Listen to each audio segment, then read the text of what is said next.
Before we kick off today's episode of Macro Mondays, if you would like to take your trading career to the next level, Onyx Institute, my online trading course where you can learn fundamental and technical analysis of both the energy and financial markets, will be live and available for you to sign up and watch from next month. So please keep a lookout for that at onyxcapitalgroup.com. And if you have any questions or queries, you can email me at onyxld@onyxcapitalgroup.com.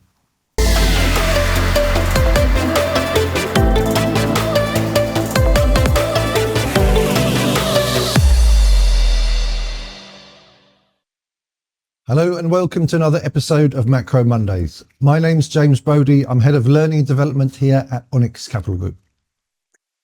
And I'm James Todd, Direct Trader here at Onyx Commodities, giving you insight from our trading floor. Another busy week with plenty to talk about. We'll start by looking back at last week's dovish Fed meeting. We'll also look at US data, key global data. We had weak leading economic indicators and US CEO business confidence. They both fell sharply. Checking in on commodities, we'll be looking at gold as that progress has somewhat flatlined there. And Brent is sitting in a sort of flatlined area similarly with a $69 key support level. All of this in the context of the new tariff deadline. So April the 2nd being the new deadline for tariffs, and we'll be analysing those. Let's start with last week's Federal Reserve meeting, which without doubt came out fairly dovish. Three key points. First of all, the Fed, they cut their year-end GDP forecast from 2.1% to 1.7%. They also raised the unemployment forecast from 4.3 to 4.4%. And they also rose their inflation PCE forecast from 2.5 to 2.8%. So the worst of both worlds there, lower GDP, higher inflation. Powell also said that the economy is strong overall, but recent indications point to moderation in consumer spending. He said there's heightened uncertainty about the business outlook, but also chose to look through somewhat the inflation concerns, saying inflation was transitory the last time there were tariffs. Yeah, I think it's an interesting section to look at here. This was one of the key areas that we'd flagged last week, looking at these Fed meeting and the reports coming out about consumer spending, etc. And whilst Powell isn't necessarily wrong by saying the economy is strong overall, if you look at unemployment at 4.4%, even though that's higher than what they'd initially forecast, 4.4% in historical terms isn't that high. I think it's important to look at the momentum here, and the momentum isn't looking too rosy. Absolutely. And if you look how the market reacted, if you see the chart here, we have the 10-year yield. And perhaps a better way of looking at it would be shorter end, but it's a really good chart here. You can see how the market has come down significantly from the turn of the year. Key level there, you can see the key level here is 4.12%. Technical analysts will say it's a head and shoulders pattern. But of course, you need to see yields break below the 4.12 and close below there. Then you'll see money starting to rush into bonds. We've had a slight risk-on tone to this data because equities rallied on the back of this. So we've seen a slight bounce in the dollar index too. But you can still see 4.12, the key 10-year level, one of the key levels in charts at the moment. Moving on, inflation. Another example here of how inflation risks are overblown. The University of Michigan sentiment said concerns were high, but market focus is really on growth. You can see the chart here. This is break-even inflation rates. These are continuing to fall. This is the nominal yield minus the TIPS yield. So it's basically what the market's expecting for inflation. And you can see that that's clearly in a downtrend. That's really why the Fed is willing to look through this. We have the tariff unknowns, but at the same time, we know that rents are falling, which is a key contribution to CPI. Moving on, we also had retail sales data. This was a bit mixed. The headline number came in alone expected at 0.2%. The market expected 0.6%. But the control group was quite strong. Bottom line though, if you look at this chart here, real retail sales volume. So if you strip out inflation, you can see this has been moving sideways for the past 2 years. And if anything, is starting a downtrend now.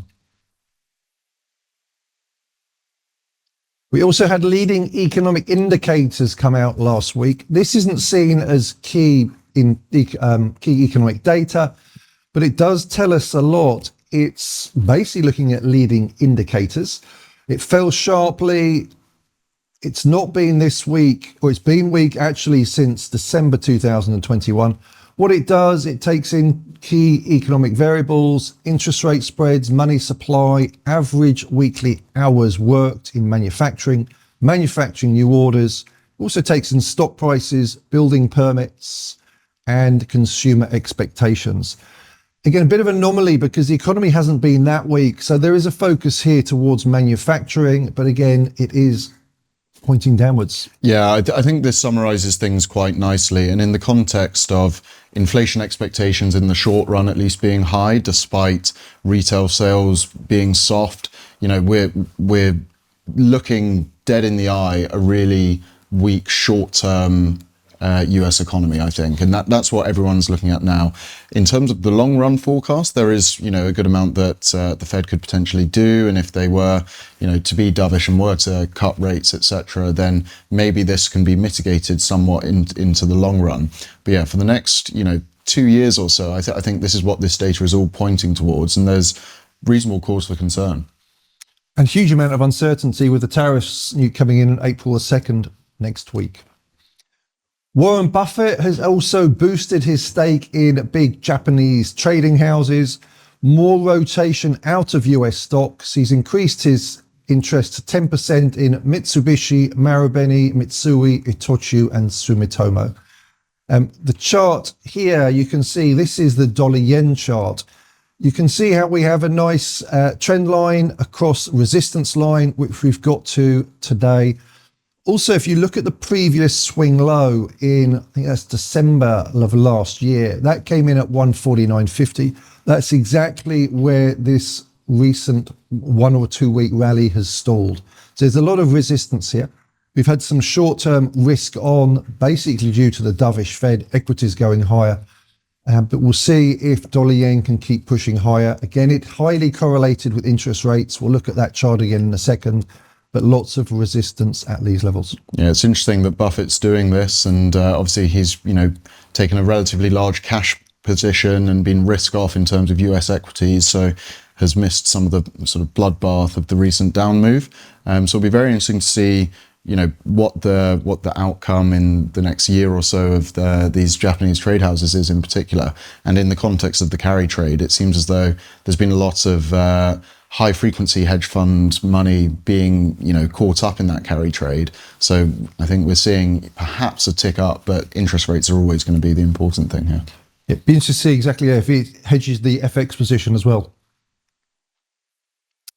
Some interesting charts here from Bank of America Global Research. Here we see record rotation out of US stocks, European stocks being the main beneficiary.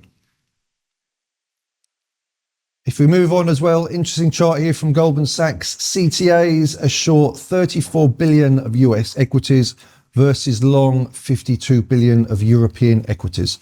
That spread is the largest we've ever seen by a decent margin, according to Goldman Sachs. And again, concern for US retail investors in equities. CTAs are short 34 billion of US equities. It shows exactly which way they think the trend is going.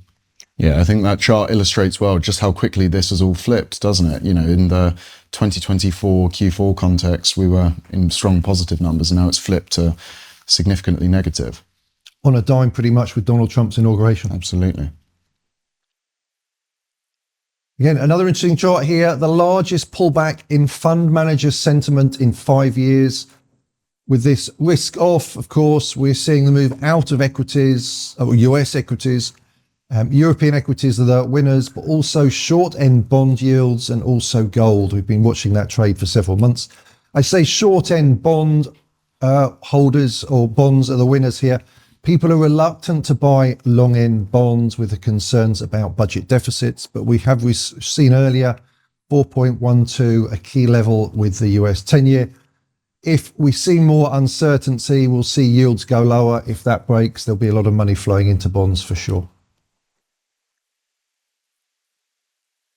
Also, US CEO business confidence has plummeted. Officially dropped to its lowest level in 13 years, falling 5 basis points over the last month. That marks the largest monthly decline in the history of the poll. This is according to Chief Executive magazine, surveying 220 US CEOs. Also, they say current business conditions assessment dropped 20%, the lowest since 2020, COVID, and economic outlook over the next 12 months has fallen 28% to the lowest level since 2012. Yeah, I think looking at these sorts of things, business confidence understandably so low right now because of all the uncertainty. And this, I think, is valuable context in, assessing any interest rate decisions, because interest rates alone aren't going to inspire investment just because it's more affordable. If you have a completely different economic topographical map that you're going to be looking at, you're still not going to be investing because of that uncertainty, whether it be in the US, whether it be money coming into the US from external sources. So I think this business uncertainty is of paramount importance. And we've also, actually, on the back of that, we had 2 regional surveys come out last week, New York Federal Survey and the Philly Fed Survey. And exactly the same coming out here. These came out lower than expected on the economic front, manufacturing, but higher than expected prices paid, inflation. So more bad news from that. The chart I have here, interesting chart, the Citibank Economic Surprise Index against the 2-year government bond yield in the US, just to highlight how closely short-end yields are to the economic data. Again, if economic data surprises to the downside, we see yields going lower, and we see the short end of the curve, the overnight index swap, pricing more cuts. OIS is currently pricing 73 basis points of cuts by the US central bank over the next 12 months. And on to Trump, the tariffs next week, April 2nd, continued flip-flop here. He came out over the weekend, yesterday morning, reiterating April the 2nd was the big day. But then later in the day, we had a bit of a step back from announcements in the Wall Street Journal, headlines. But Trump basically aids preparing new tariffs on imports worth trillions for Liberation Day. He keeps talking about it. But again, we've seen a bit of a step back from the Wall Street Journal. Another comment from Donald Trump: if the Fed isn't going to cut, I'm going to make them want to cut. Yeah, he's taking no prisoners, is he? And I don't know, I find it very hard to see through the muddy water in his tariff policy, because a lot of it seems as though it's talk, but it seems like such aggressive talk. So I sort of do wonder how much people are still listening to this as well, because if they see headline after headline after headline and limited enacted policy change, then headline fatigue will seep in even more. It's interesting as well, I've read that they don't actually have enough administrators to run all these tariffs. So that's one reason why they're looking to step back somewhat. I'm not surprised at all. And having, the amount of bureaucracy needing to be passed in order to enact these tariffs will be pretty extreme, let alone invigilating them. Yeah. There's a huge amount of infrastructure work that will need to be done in order to make this happen. And to have this done in a week and a day, 8 days, 6 working days time, feels punchy, but I don't know everything going on behind the scenes. Yeah. So, and in his book, The Art of the Deal, he talks about being overly aggressive to start with and then stepping back. But again, it's just a week away. I think the market's fairly complacent in many ways. Yeah, I mean, we'll come to talk about it, what we've seen in gasoline, but I think we saw towards the end of last week, people sort of perhaps taking some of these tariff warnings a bit more seriously than this morning. People have sort of sold into it a bit and not taking it quite as seriously.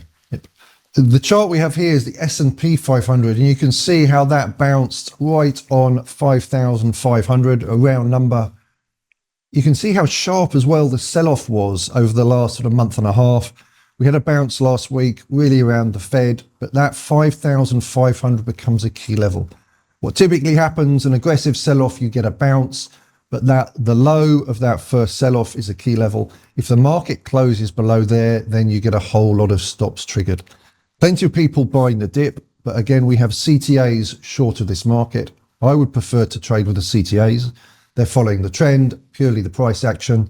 They've had to unwind some of their position, but again, it's a big week. There'll be lots of volatility. The S&P 5,500 is the key support level.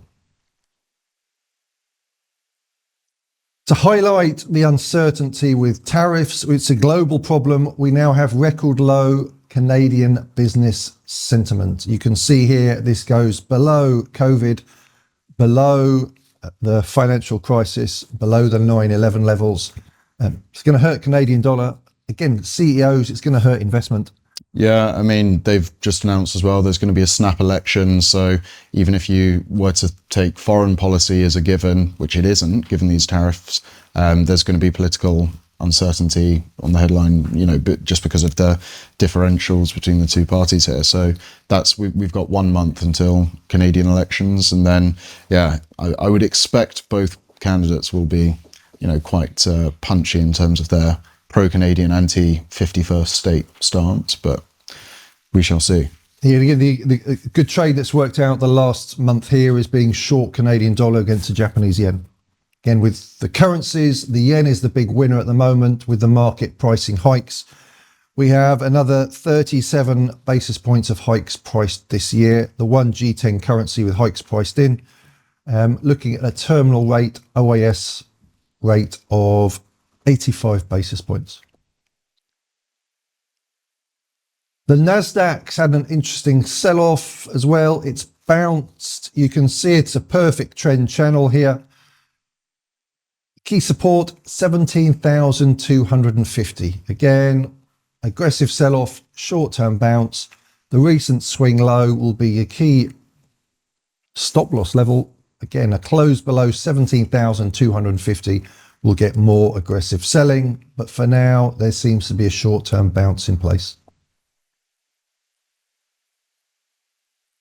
According to Bank of America Global Fund Manager Survey, gold is not a crowded trade. According to that, the most crowded trade is long the Magnificent Seven stocks in the US.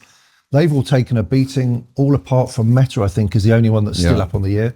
A lot of them are down around 20%. Of course, Tesla's down nearer 50%. But if we look at the gold, you can see the uptrend is still intact. We did have a sell-off last Friday down to exactly 3,000 level.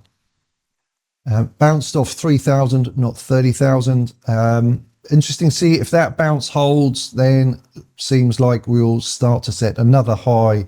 And again, risk off mode, gold is the winner. Yeah, no, it's been a performer, and even if it sort of goes a bit more horizontal at this stage, these are decent levels, and it's going to be a safe haven despite all of this uncertainty.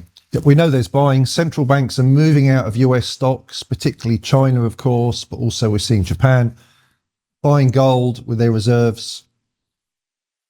Seems there's a long way to go on that trade. Interesting US housing. We've highlighted here, supply continues to raise concerns. Here you can see new one-family houses for sale continues to rise, getting close to pre-financial crisis highs. Particularly Florida, Texas, I'm hearing states with huge supply. But one caveat, if you look at the next chart, you can see mortgage applications are actually up 27% year on year, which suggests rates are not at particularly restrictive levels. I think that is fairly backward looking in many ways. The data, with the uncertainty we're seeing and the equity market starting to sell off, I think we'll see mortgage applications fall. Yeah, and as we spoke about at the top of the show, retail sales probably indicative of that disposable income that people have really waning. So I would anticipate that the housing market in the US is not going to be particularly supported, but mortgage applications being up, of course, I think that's quite easy to interpret as a positive sign. So it's almost wondering at what stage will this come back off. On to Japan. Japan's CPI came in above expectations. Came in at 3.7%, estimated 3.5%. Again, yield differentials favouring the yen. We've had a slight bounce the last few days. The chart here is dollar yen, the orange line, against the white line, 2-year US dollar against Japanese yen interest rate swaps. The yield differentials, you can see it's pretty highly correlated. Suggests, if anything, either US yield should move higher or dollar yen will move lower. But again, I would favour being short dollar yen. We saw the resistance line earlier. You think Japan's going to have some rate hikes in the not too distant future? The market's pricing it. Exactly. I think it makes sense. Again, cross yen. That suits being short sterling yen, euro yen as well, if you think there's room there. Interesting week for sterling. We'll come to that in a second. So the Bank of England last week came out hawkish as inflation expectations rise. The year ahead inflation expectations have risen from 3.5% to 3.9%. So the Bank of England hawkish with that.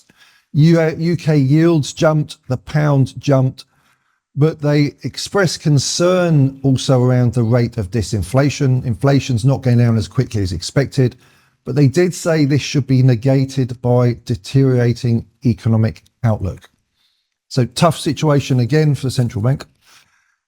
Meanwhile, the UK OBR, the Office for Budget Responsibility, halved its UK growth forecasts and announced that the government is already overshooting on the current budget. Borrowing in the financial year to February 2025 was 20.4 billion more than 111 billion forecast last October. Yeah, it's pretty dire, isn't it? Overspending and not seeing the sufficient rewards required from that overspending. So something's rather amiss in terms of the UK economy, and I think it's all pointing pretty down. Yeah, more pressure on the Chancellor. Yeah. We have a mini budget this week, so we'll see what happens there. Interesting chart here is sterling against the yen. You can see after a huge run up, it's going into a narrower triangle formation. Again, the trick here from a trading perspective is wait till it breaks. It typically breaks when these formations break. Well, it breaks either the resistance line above or the trend line below, then it typically breaks aggressively. My view, I think it will break downwards, but at the moment we are towards the upper end of that triangle. And we do have courses online coming with this as well. Do have a look at our website at Onyx Institute for our upcoming courses. We had some weak German PPI data. PPI fell 0.2% month on month, up just 0.7% year on year. We had the SMB cut rates. That was a surprise last week. They cut 25 basis points. The base rate there is now 0.25. This morning, we've had ECB's Cipollone, ECB member, saying inflation target may be reached sooner than last projections indicated. Again, that's dovish for the ECB. But what we have just had out of the Europe is flash PMIs, relatively secondary data, but we are seeing manufacturing looking like it's starting to bounce. France from 45.1 to 47, so still in contraction. Germany from 50.4 to 50.9, so small expansion. But the main thing is here it's a bounce. It's coming in better than expected. Europe needs some good news, and this is probably off the back of the fiscal package that's just been passed in Germany. The chart here, this is euro dollar. You can see just how sharply this rose. It's rolled over in the last week with risk on. The dollar had a bit of a bounce back. Euro dollar in the last 48 trading hours, it's bounced off 108. That's the key level here. Will it break down through 108 or will that act as support? Key level there in euro dollar. Over to Australia, we've had some weak data here. Employment came in much weaker than expected, estimated to be up 30,000 month on month. Australia actually lost 58,000 jobs. Then we had some really downbeat consumer confidence data that fell 3% back to in October 2024 lows. But we have big data this week, key data in Australia's CPI. Look for the trim mean there. That's what the RBA focuses on. And the chart here, Aussie dollar, Australian dollar against US dollar. This is an interesting chart because to me, this is a nothing chart. This is going absolutely nowhere. I have the short-term moving average on there. This is a daily chart, the 8-day moving average on the Australian dollar chart. It's just going sideways, just chopping up and down. Again, nothing to look for there unless it breaks really. Yeah, it seems a bit uninspiring, the Aussie dollar, but if, I don't know, this employment data seems really quite worrisome. So I think some people might be looking at things like, obviously Aussie Kiwi because the currencies are related, but the Aussie yen move could be quite interesting, especially if there are going to be Japanese rate hikes. Yep, absolutely. And the Aussie dollar there on that chart, it's really a sideways range bouncing around. The key levels to the upside is 0.64 to downside 0.62. Fairly round numbers. But just looking at it from a technical perspective, a chart that's really going nowhere. I wouldn't want to have a position in that at all. Now, looking at crude, we've been seeing things, the volatility in terms of flat price has been largely decreasing, and this is something we've been saying for a while. We found a small bit of support here, I would say, sort of around the $71 mark, $72 mark, things seem somewhat comfortable. This all being slightly, just marginally above this $69 sort of recent low, historical low for the past 4 years or so. So anything above $69 seems to be supported at the moment. But yeah, it's all, derived demand is not looking fantastic. And so I think there are still quite a few bears in the market. The number of people taking, especially managed money, taking bullish positions in Brent, we've discussed that that's been soft over the previous quarter or so. So I think in that context, it's quite interesting to look at a lot of the uncertainty we've been having as well, because we've been having a lot of headlines and futures reactions based on headlines over Russia, Ukraine, over Middle Eastern Houthi attacks, and of course, Trump's tariffs. And whilst in flat pricing crude, we've been seeing things being quite range bound. If we were to look at the gasoline ARB, this measures the differential in price between New York Harbor gasoline, US gasoline, and European gasoline. So if you look at this, even in the past week or so, so this chart here coming from Onyx's flux data, this shows quite how volatile it's been with on start of March, about 2nd of March, some absolutely enormous price hikes as people start to look at tariffs, and then headline risk decreasing throughout the course of March. Now, Thursday last week, we saw price hikes, and this morning we've woken up to ARBs being sold into. It's really quite chaotic. Now, all of this, the context of the ARB differential is New York Harbor gasoline minus European gasoline. If European gasoline is seen to be more demanded, have a higher price, then you would expect the ARB to be sold into, as we've seen this morning. But in the context of the macro discussions we've had, Germany, PMIs not looking fantastic, growth in the UK looking soft, etc. It feels surprising that you would expect European gasoline to be stronger. So yeah, seeing this selling, I think screams that people are so uncertain about what's going on in terms of tariffs, and this differential in price is really hard to anticipate. Why are we seeing such volatility in gasoline, yet the Brent price is so stable? Because looking at the previous chart, what I find amazing there is how little volatility we've seen in Brent when every other asset market has been so volatile. I think we have been seeing on a crack basis, which is the differential to Brent, things moving a bit, but not dramatically. But what we're seeing in this scenario is the geographical differential in gasoline. And I think that's been particularly volatile. We've been seeing, so there are two major metrics that you can trade on Onyx markets, which is one being the East-West, which is East Asian gasoline minus European gasoline, and the other one being the ARB, being US gasoline minus European gasoline.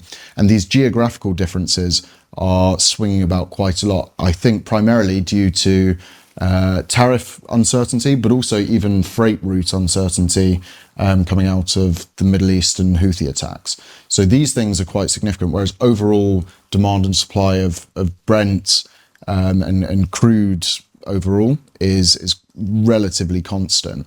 But what you will see, even with Brent, is the differentials to things like TI, to Dubai crude. Those things will move quite a lot, depending on similar sort of tariff questions and freight route questions. Interesting. And if we move on to copper, you'll see similar here. Tariff uncertainty, supply shortages. What we're seeing is the price between copper on COMEX in the US and futures on the London Metals Exchange have diverged here. What you are seeing as well, though, is a sharp rally in copper. Also possibly related to some strength coming out of China. We've seen the yields starting to pick up the last few weeks. So again, the podcast so far has been fairly downbeat about US and Europe, but there are signs of growth and green shoots of recovery coming out of China. Bitcoin, we've seen a bounce again with risk. Bitcoin the last few weeks actually has been fairly highly correlated with US equities. It's seen as a risk on or risk off product as well now. Key levels here, you can see the resistance comes in at 91,250. Support comes in at 73,000. The key white lines on there.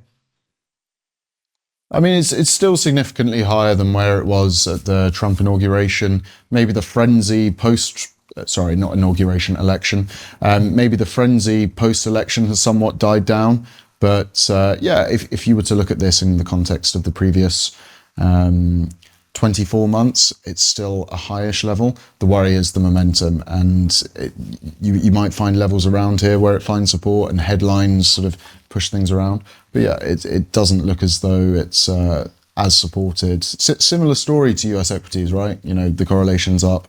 So I think managed money is, or retail investors are not as confident as they once were. And what I find interesting here is people are wedded to this trade. Whereas if you look at an easy trend right now, the easy trend's in gold.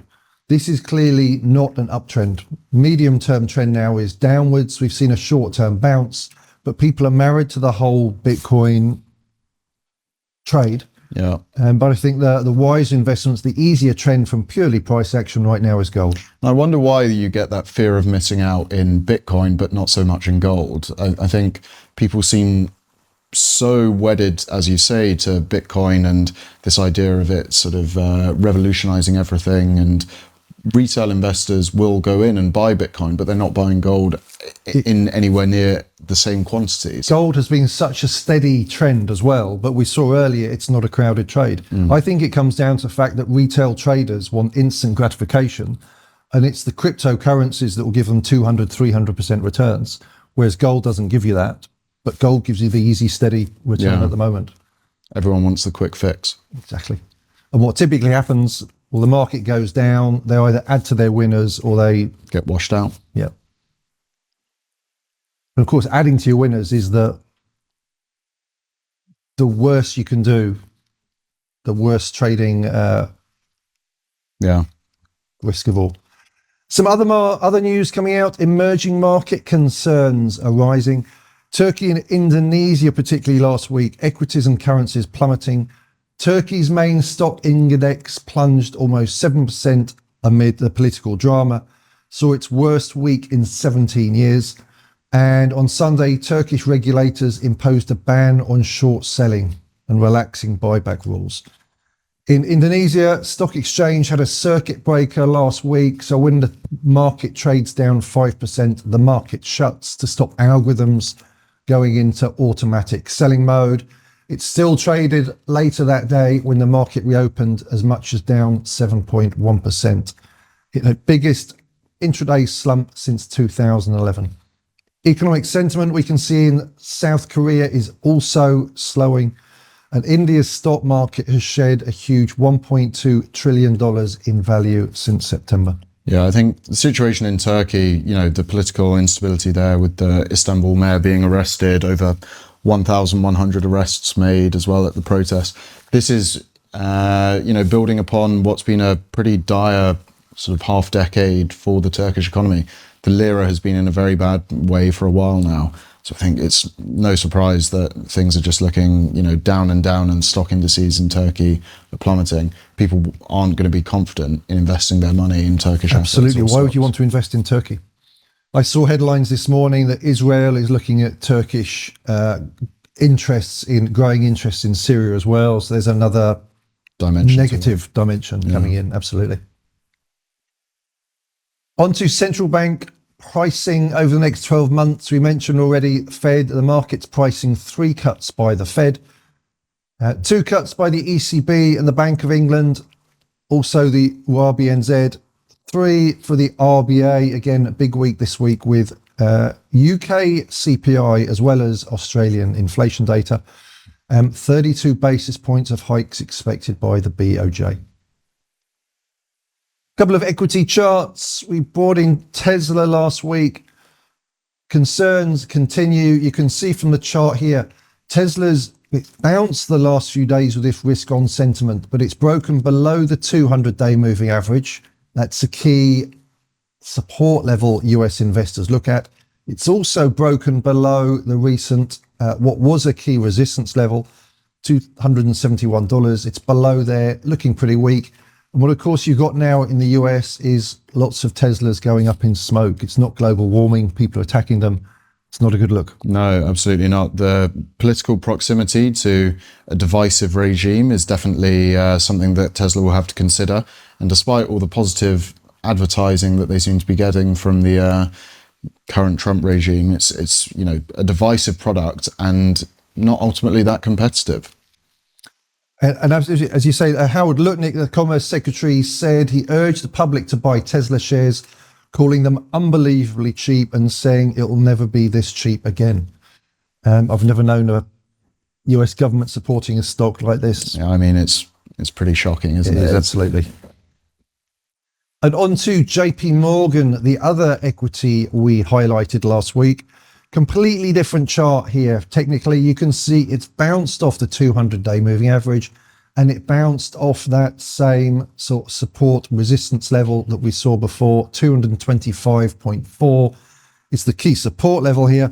To me, this looks like a good long, whereas the Tesla doesn't look like a good long. But JP Morgan found lots of buying interest at a key level. That's a pretty interesting and positive chart from my perspective. On to the week ahead. We had flash PMIs this morning. We have US S&P PMIs this afternoon, Purchasing Managers Index. Tuesday, German IFO, US home sales and consumer confidence. Wednesday, Australian and UK CPIs, big data there. Thursday, Japan's Tokyo CPI, US jobless claims and pending home sales. Friday, UK retail sales, University of Michigan consumer sentiment, and probably the most important piece of data of the whole week, US PCE deflator. Inflation indicator, the main inflation indicator favoured by the Federal Reserve.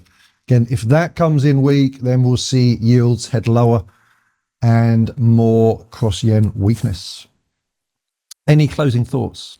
No, I mean, as you say, I think Friday's data release is going to be very important, but I'd be surprised if we're going to be seeing anything that changes our view too much next week. All of the indicators, especially on US economy, seem to be quite negative, and I can't see that trend being bucked in the short term. Absolutely, and I think as we go through the week, data is looking less and less important, and it's all going to be about April 2nd, tariff concerns, will they, won't they? So again, expect plenty of volatility this week, lots to look out for. Hopefully you enjoyed the show, and we'll see you again next week. Thank you very much. Thank you. Thanks for watching. If you would like to take your trading career to the next level, Onyx Institute, my online trading course, where you can learn fundamental and technical analysis of both the energy and financial markets, will be live and available for you to sign up and watch from next month. So please keep a lookout for that at onyxcapitalgroup.com. If you have any questions or queries, you can email me at onyxlnd@onyxcapitalgroup.com.